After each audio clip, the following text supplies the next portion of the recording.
बिस्मिल्लाहिर्रहमानिर्रहीम। अस्सलाम वालेकुम गाइस, कैसे हैं आप? सब ठीक हैं? माशाल्लाह जी। रमज़ान का आखिरी अशरा चल रहा है। आप सबको रमज़ान के आखिरी अशरे की बहुत बहुत मुबारक हो और दुआओं का टाइम है। अल्लाह ताला बस सबकी दुआओं को, सबकी इबादत को कबूल फरमाएं। तो आज हम लोग आए थे, हमारे पापा की आज बर्थडे थी, तो कुछ भी समझ में नहीं आ रहा था उनके लिए क्या लें। मींस मर्दों के लिए शॉपिंग करना इतना डिफ़िकल्ट होता है ना। लड़कियां तो उनकी हज़ार चीज़ें होती हैं। मींस बैग हो गया, चूड़ियां हो गई, ड्रेस हो गया, हज़ार चीज़ें होती हैं लड़कियों की। पर मर्दों के लिए चूज़ करना इज़ टू डिफ़िकल्ट।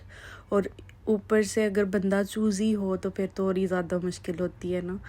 पापा की ना माशाल्लाह से चॉइसेस बदलती रहती हैं, तो फिर उनके लिए कुछ लेना इज़ लाइक हम ले गए घर और पापा को दिखा दिया, उनको नहीं अच्छा लगा, फिर हमें रिटर्न करना पड़ेगा। तो इस तरह ना बहुत सोच समझ के कुछ ना कुछ लेना पड़ता है। तो ऑलरेडी पापा के पास हर चीज़ थी, तो फिर कुछ समझ नहीं आ रही थी कि उनको क्या दें हम। तो फिर एकदम से मेरे माइंड में क्लिक हुआ कि 2 साल हो गए मेरी शादी को, पर मैंने पापा के हाथ में ना हमेशा एक ही रिंग देखी है। तो मैंने अपने हस्बैंड को बोला कि इस बार उनको रिंग गिफ्ट करते हैं, बट उसकी स्टोरी मुझे नहीं पता थी। फिर मेरे हस्बैंड ने उसकी स्टोरी सुनाई कि पापा ने ना उम्रा और हज किए हुए हैं, वो भी काउंटलेस। मींस उनको याद नहीं है कि उन्होंने कितनी दफ़ा उम्रा और हज किया हुआ है। तो फिर उन्होंने बताया कि हजरे अस्वद के साथ ना उसका अंगूठी का नग जो है ना ऐसे टच करके वो लेके आए थे। तो फिर तब से उनको ना सुकून मिलता है उसको पहने हुए। तो फिर हमने सोचा कि रहने देते हैं, नहीं लेते, पर फिर भी मैंने ले ही ली। मैंने बोला नहीं, कुछ ना कुछ तो देना है, तो फिर बेटर है कि यही ले लें। तो फिर मैंने बोला एक हाथ पे पहनते हैं, दूसरे पे ये पहन लेंगे, प्यारी लगेगी। तो फिर रिंग लेने के बाद हम लोगों ने केक भी बाय करना था यहाँ से। तो टाइम भी काफ़ी ज़्यादा हो रहा था, 12 होने वाले थे और हमें जल्दी पड़ी हुई थी कि जल्दी जल्दी से बस पहुँचना है वापस घर। ये ना हो पापा सो जाए। हमारे पापा भी ना माशाल्लाह टाइम से सो जाते हैं, हम लोग तो पूरी रात जागते हैं। तो यहाँ से फिर हमने एक केक लिया और जल्दी से घर की तरफ चले गए। वैसे हमने दूसरी बेकरी से लेना था, पर वो जो बेकरी थी वो ऑलरेडी क्लोज्ड थी। तो फिर हमने गनीमत समझी कि जो मिल रहा है बस उठाओ और निकलो। और बेकरी में इतने सारे सैंडविचेस थे, पर मेरा दिल कर रहा था कि मैं पिज़्ज़ा ही खाऊं। और पिज़्ज़ा भी मुझे पिज़्ज़ा हट के अलावा किसी का पिज़्ज़ा अच्छा नहीं लगता ज़्यादा। तो फिर हमने जल्दी से ऑर्डर किया और जब देखा तो ऑफ़र लगी हुई थी माशाल्लाह से। 15 दिन में हमको पिज़्ज़ा भी मिल गया और साथ में ड्रिंक भी। और फिर ना मुझसे वेट नहीं हो रहा था कि मैं घर तक इंतज़ार करूं और मेरे हाथ में हो पिज़्ज़ा और मैं इंतज़ार करती रहूं। तो फिर मैंने गाड़ी में ही खाना शुरू कर दिया। तो पिज़्ज़ा खाने के बाद जब हम घर पहुंचे तो पापा जो हैं वो ना ऑलरेडी तैयारी कर रहे थे अपने सोने की।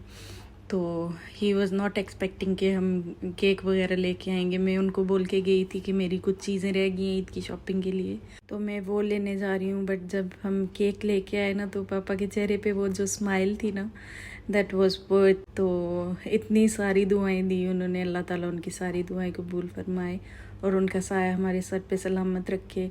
तो नेक्स्ट डे हमारी इफ्तार पार्टी थी हमारी नंद के घर में, और माशाल्लाह उन्होंने इतना अच्छा अरेंज किया ना, सब कुछ फुल बुफे सिस्टम था। पर मुझे खाने से ज़्यादा मैं इंजॉय करती हूँ जब गैदरिंग होती है ना फैमिली की, तो सब मिल के बैठते हैं, अपनी अपनी बातें करते हैं। तो मुझे वो बहुत अच्छा लगता है, वो सीन हमेशा याद रह जाता है। और इतनी अच्छी अच्छी प्यारी प्यारी बातें सुनने को मिलती हैं ना, सब अपने अपने एक्सपीरियंसेस बता रहे होते हैं। और मुझे जब कोई बात बता रहा होता है ना कि हमारे साथ ये हुआ था वो हुआ था, तो मैं उस चीज़ को ना इमेजिन कर रही होती हूँ। कुल मिला के बात इतनी है कि मुझे बड़ों की गैदरिंग बहुत अच्छी लगती है, क्योंकि इतनी अच्छी अच्छी बातें करते हैं ना, जिससे एंड पे हमें ना कोई सबक मिल रहा होता है। एक मॉरल होता है उस बात का कि हमने ये किया था तो इसका ये नतीजा हुआ था, तो आप लोगों ने ऐसे नहीं करना।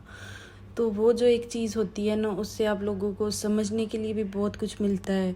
और आप लोगों की जो अंडरस्टैंडिंग होती है ना, वो भी बहुत ज़्यादा बढ़ जाती है। रिश्तों में प्यार होता है, बड़ों की दुआएं मिलती हैं। और मुझे तो इतना अच्छा लगता है ना जब मुझे कोई दुआ देता है। मेरे सास ससुर तो सुबह शाम मुझे दुआएं देते रहते हैं। मीन्स में उनका छोटा सा भी कोई काम कर दूँ ना, तो मुझे इतनी सारी दुआएं देती हैं ना। तो मैं कहती हूँ कौन सी वो लड़की हैं जो अकेले रहना पसंद करती हैं, कहती हैं कि ना सास हो ना ससुर हो, हम बस अकेले ज़िंदगी गुजारे। तो प्यार को प्यार होता है ना, अगर आप उनसे प्यार करेंगे तो वो डेफिनेटली आपको उसका रिटर्न करेंगे, आपसे प्यार करेंगे। और ना हमारे मास्टर में ना लड़कियों का ऐसे माइंड सेट कर देते हैं कि सास हो तो वो बेचारी जुल्म ही करती रहती है हर वक्त, पर ऐसा कुछ भी नहीं होता है, ये सब हमारे वहम होते हैं। सास भी तो इंसान ही होती है ना।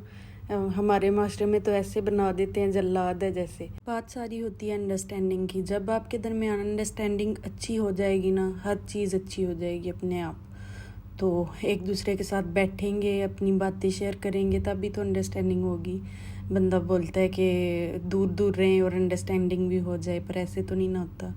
डेली किसी से बात करें, कुछ अपनी बताएं, कुछ उनकी सुने, ऐसे ही अंडरस्टैंडिंग होती है। तो मेरी फ़िलॉसफीज़ तो नहीं ख़त्म होंगी, पर यहाँ पे हम लोगों ने बनाए मिनी डोनट्स। और मेरी नंद की जो नंद है वो ये बना रही थी और मैं साथ में उनकी हेल्प आउट कर रही थी।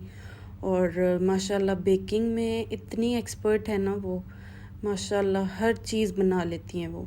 और इसके बाद हम लोगों ने गेमात भी बनाए, इंग्लिश में उनको डम्पलिंग्स कहते हैं। और रमज़ान में ना यहाँ पे इफ्तारी उसके बगैर नहीं हो सकती, क्योंकि सबके बहुत ज़्यादा फेवरेट हैं ये और सब बहुत शौक़ से खाते हैं। हमने इतने ज़्यादा बनाए और सारे फिनिश हो गए। तो बस ये चीज़ें तो चलती रहती हैं। तो ये हमारी आज की छोटी सी वीडियो थी। अच्छी लगे तो लाइक कर देना और मुझे अपनी दुआओं में याद रखना। रमज़ान का महीना है, अल्लाह सब की दुआएं कबूल फरमाए। मिलेंगे नेक्स्ट वीडियो में, तब तक के लिए अपना और अपने प्यारों का ख्याल रखें। अल्लाह हाफिज़।